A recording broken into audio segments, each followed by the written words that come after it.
Anything worse than God coming to you, the solution to all of your problems, the comfort to all the chaos, the strongest refuge from all of your truest enemies. Peace himself comes to you into your city, knocks on your door, and you miss him. You answer the door, but you don't recognize him because you're so wrapped up in what? Trying to solve your own problems in your own ways, trying to power up and control the chaos around you, trying to eliminate your enemies, things that oppose you and your way. And Shalom himself is standing at your door, and you don't even recognize him. Could anything be more heartbreaking, more tragic than that? We live in a world longing for shalom.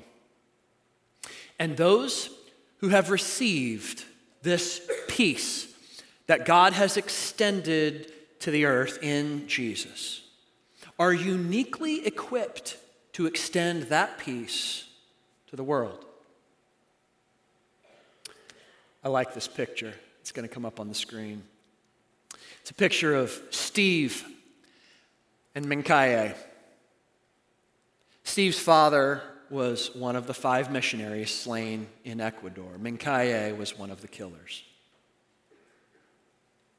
Minkaye, the transformation of the whole tribe is remarkable, but what has happened here in this relationship between Steve and Minkaye, I think, is particularly beautiful. Minkaye has adopted Steve as his tribal son.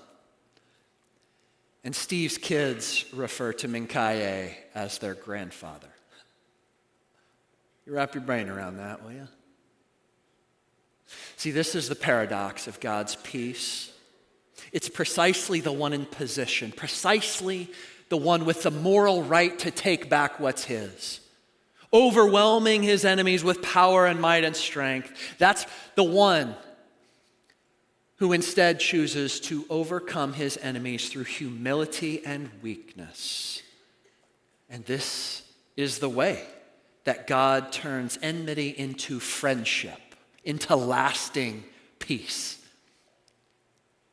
And that's why he comes to us as one wrapped in rags and lying in a manger because there was no room for him in the inn.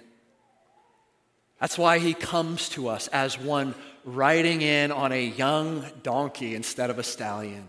And of course, most profoundly, that's why he comes to us as one hanging on a cross, establishing for us a shalom with God we couldn't possibly have achieved for ourselves. In the chaos of this Christmas season, in the chaos of this world that we're living in, you might be tempted to miss him, I'm sure, this week. You're going to have opportunities to get miffed at people, short, impatient, maybe even a little hostile with those in your family, maybe those outside of your tribe. These are his gentle invitations that he's extending to you. So don't miss them. He is inviting you into his way of peace, that you might receive him once again as Savior and as Lord, and then go share him with this world that is longing for peace.